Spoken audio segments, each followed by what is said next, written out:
شروع اللہ کا نام لے کر جو بڑا مہربان نہایت رحم والا ہے۔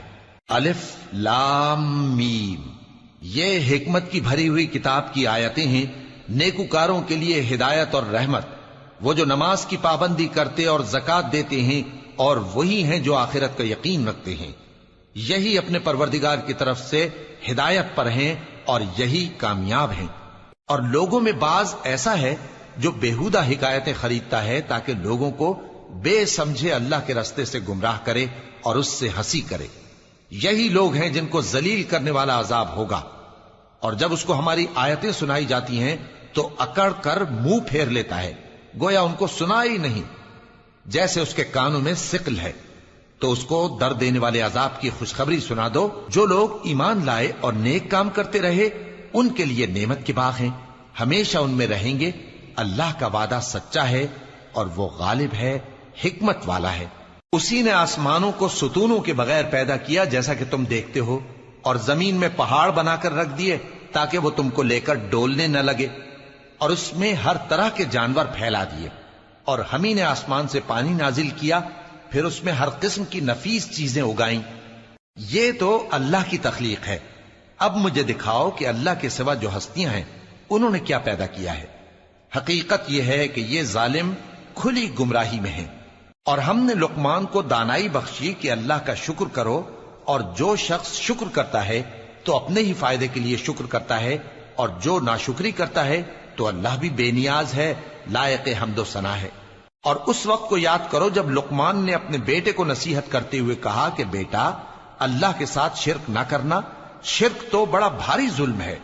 اور ہم نے انسان کو، جسے اس کی ماں تکلیف پر تکلیف سہ کر پیٹ میں اٹھائے رکھتی ہے، پھر اس کو دودھ پلاتی ہے، اور آخر کار 2 برس میں اس کا دودھ چھڑانا ہوتا ہے، میں نے تاکید کی ہے کہ میرا بھی شکر کرتا رہے اور اپنے ماں باپ کا بھی، کہ تم کو میری ہی طرف لوٹ کر آنا ہے۔ اور اگر وہ دونوں تجھ پر زور ڈالیں کہ تو میرے ساتھ کسی ایسی چیز کو شریک کرے جس کا تجھے کچھ بھی علم نہیں، تو ان کا کہا نہ ماننا، ہاں دنیا کے کاموں میں ان کا اچھی طرح ساتھ دینا، اور جو شخص میری طرف رجوع لائے اس کے رستے پر چلنا، پھر تم کو میری طرف لوٹ کر آنا ہے، تو جو کام تم کرتے رہے ہو سب سے تم کو آگاہ کر دوں گا۔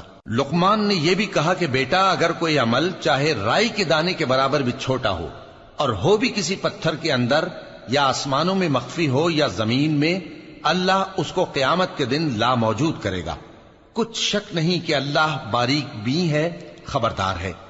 بیٹا، نماز کی پابندی رکھنا اور لوگوں کو اچھے کاموں کے کرنے کا مشورہ دیتے رہنا، بری باتوں سے منع کرتے رہنا، اور جو مصیبت تجھ پر واقع ہو اس پر صبر کرنا، بے شک یہ بڑی ہمت کے کام ہیں۔ اور تکبر کرتے ہوئے لوگوں کے سامنے گال نہ پھلانا اور زمین میں اکڑ کر نہ چلنا، اس لیے کہ اللہ کسی اترانے والے شیخی خورے کو پسند نہیں کرتا۔ اور اپنی چال میں اعتدال کیے رہنا، اور بولتے وقت ذرا آواز نیچی رکھنا، کیونکہ بہت اونچی آواز گدھوں کی سی ہے، اور کچھ شک نہیں کہ سب سے بری آواز گدھوں کی ہوتی ہے۔ کیا تم نے نہیں دیکھا کہ جو کچھ آسمانوں میں اور جو کچھ زمین میں ہے سب کو اللہ نے تمہارے قابو میں کر دیا ہے، اور تم پر اپنی ظاہری اور باطنی نعمتیں پوری کر دی ہیں۔ اور بعض لوگ ایسے ہیں کہ اللہ کے بارے میں جھگڑتے ہیں، نہ علم رکھتے ہیں اور نہ ہدایت اور نہ کتاب روشن۔ اور جب ان سے کہا جاتا ہے کہ جو کتاب اللہ نے نازل فرمائی ہے اس کی پیروی کرو، تو کہتے ہیں کہ ہم تو اسی کی پیروی کریں گے جس پر ہم نے اپنے باپ دادوں کو پایا۔ بھلا اگرچہ شیطان ان کو دوزخ کے عذاب کی طرف بلاتا ہو تب بھی۔ اور جو شخص اپنے آپ کو اللہ کا فرما بردار کر دے اور نیکوکار بھی ہو تو اس نے مضبوط کڑا تھام لیا، اور سب کاموں کا انجام اللہ ہی کی طرف ہے۔ اور جو کفر کرے تو اس کا کفر تمہیں غمناک نہ کر دے۔ ان کو ہماری طرف لوٹ کر آنا ہے، پھر جو کام وہ کیا کرتے تھے ہم ان کو جتا دیں گے۔ بے شک اللہ دلوں کی باتوں سے بھی واقف ہے۔ ہم ان کو تھوڑا سا فائدہ پہنچائیں گے، پھر عذاب شدید کی طرف مجبور کر کے لے جائیں گے۔ اور اگر تم ان سے پوچھو کہ آسمانوں اور زمین کو کس نے پیدا کیا، تو بول اٹھیں گے کہ اللہ نے۔ کہہ دو کہ اللہ کا شکر ہے، لیکن ان میں اکثر سمجھ نہیں رکھتے۔ جو کچھ آسمانوں اور زمین میں ہے سب اللہ ہی کا ہے، بے شک اللہ بے نیاز ہے، لائق حمد و ثنا ہے۔ اور اگر یوں ہو کہ زمین میں جتنے درخت ہیں سب کے سب قلم ہو، اور سمندر کا تمام پانی سیاہی ہو، اور اس کے بعد 7 سمندر اور سیاہی ہو جائیں، تو اللہ کی باتیں یعنی اس کی صفتیں ختم نہ ہوں۔ بے شک اللہ غالب ہے، حکمت والا ہے۔ اللہ کو تمہارا پیدا کرنا اور جلا اٹھانا ایک شخص کے پیدا کرنے اور جلا اٹھانے کی طرح ہے۔ بے شک اللہ سننے والا ہے، دیکھنے والا ہے۔ کیا تم نے نہیں دیکھا کہ اللہ ہی رات کو دن میں داخل کرتا ہے اور دن کو رات میں داخل کرتا ہے، اور اسی نے سورج اور چاند کو کام میں لگا رکھا ہے، ہر ایک وقت مقرر تک چل رہا ہے، اور یہ کہ اللہ تمہارے سب اعمال سے خبردار ہے۔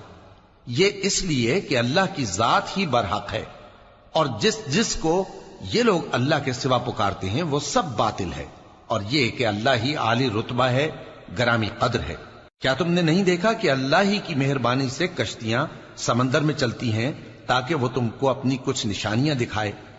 بے شک اس میں ہر صبر کرنے والے، شکر کرنے والے کے لیے نشانیاں ہیں۔ اور جب ان پر سمندر کی لہریں سائبانوں کی طرح چھا جاتی ہیں تو اللہ کو پکارنے اور خالص اس کی عبادت کرنے لگتے ہیں، پھر جب وہ ان کو نجات دے کر خشکی پر پہنچا دیتا ہے تو چند ہی لوگ انصاف پر قائم رہتے ہیں، اور ہماری نشانیوں سے وہی انکار کرتے ہیں جو عہد شکن ہیں، ناشکرے ہیں۔ لوگو اپنے پروردگار سے ڈرو اور اس دن کا خوف کرو کہ نہ تو باپ اپنے بیٹے کے کچھ کام آئے اور نہ بیٹا باپ کے کچھ کام آ سکے۔ بے شک اللہ کا وعدہ سچا ہے، پس دنیا کی زندگی تم کو دھوکے میں نہ ڈال دے، اور نہ وہ بڑا فریب دینے والا شیطان تمہیں اللہ کے بارے میں کسی طرح کا فریب دے۔ اللہ ہی کو قیامت کا علم ہے، اور وہی مے برساتا ہے، اور وہی حاملہ کے پیٹ کی چیزوں کو جانتا ہے، اور کوئی شخص نہیں جانتا کہ وہ کل کیا کام کرے گا، اور کوئی شخص نہیں جانتا کہ کس سرزمین میں اسے موت آئے گی۔ بے شک اللہ ہی جاننے والا ہے،